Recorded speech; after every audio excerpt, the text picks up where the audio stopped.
Terima kasih Anda masih bersama TA Jateng dan DIY. Mitra TA TV, lembaga survei Aksara Research and Consulting merilis hasil survei yang mengulik dan mengunggulkan pasangan Agustina Wilujeng Iswar Aminuddin pasca debat perdana pemilihan wali kota dan wakil wali kota Semarang 2024. Peneliti senior Aksara Darmawan Iskandar menyebutkan Agustina Iswar yang diusung PDI Perjuangan unggul dengan perolehan 45,2% dan dengan simulasi surat suara. Sementara itu pasangan Yoyok Sukawi Joko Santoso meraih 39,5% suara. Sedangkan sisanya masa mengambang sebesar 15,3%. Namun diakui bahwa angka massa mengambang yang cukup besar yakni 15,3% membuat pergerakan pemilih masih bisa terjadi, baik kepada pasangan Agustina Iswar atau Yoyok Joko. Mengingat kondisi pemilih masih cukup banyak yang mengambang, potensi perubahan dukungan pada pasangan calon masih cukup besar bisa terjadi.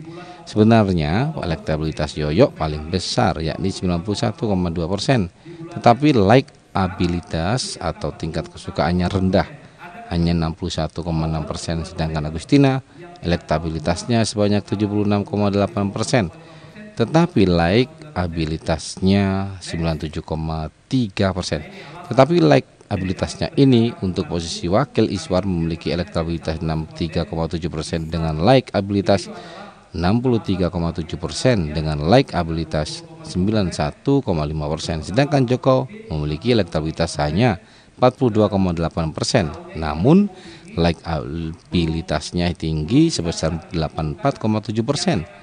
Dalam survei Yoyok paling populer, namun tingkat kesukaannya cenderung kecil. Hampir rata-rata menyatakan ketidaksukaan ada di dua kategori, yakni isu PSIS. Kemudian bayang-bayang bapaknya Sukawi Sutarip yang merupakan mantan wali kota Semarang.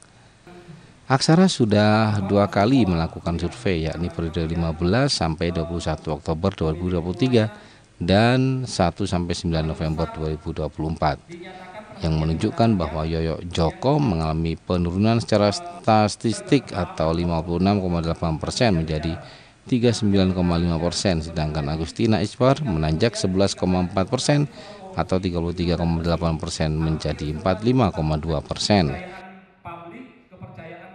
Masih kemungkinan berubah sih ya masih cukup besar ya, karena kan dari temuan kami itu kan masih ada 15,3% itu yang menyatakan kemudian belum menentukan pilihan atau kita bilang masa mengambang. Namun yang paling penting sebenarnya teman-teman harus lihat di dalam survei itu adalah tren politiknya. Nah, hari ini tren politik yang terjadi di Pilwalkot Semarang, terutama pasca debat perdana, karena kami surveinya setelah pasca debat perdana pertama, kami belum melakukan yang kedua dan yang ketiga nanti kami akan lakukan di tanggal hari Kamis besok. Kecenderungan tren elektabilitasnya itu naik memang di posisi pasangan nomor 1, sementara pasangan nomor 2 itu kecenderungan trennya mengalami penurunan yang cukup besar. Artinya apa? Kalau kita bicara tren elektabilitas, kalau dia mendekati masa-masa pencoblosan 1 minggu atau 2 minggu, dia akan susah berubah.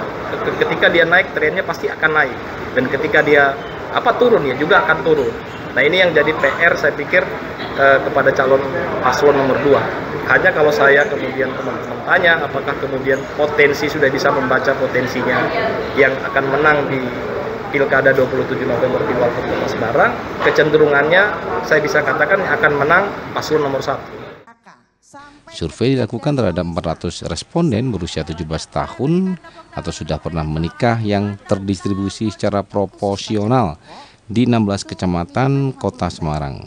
Responden dipilih secara acak dengan cara multi-stage random sampling dengan toleransi kesalahan kurang lebih 4,78% pada tingkat kepercayaan 95%. Vita Semarang, TA TV.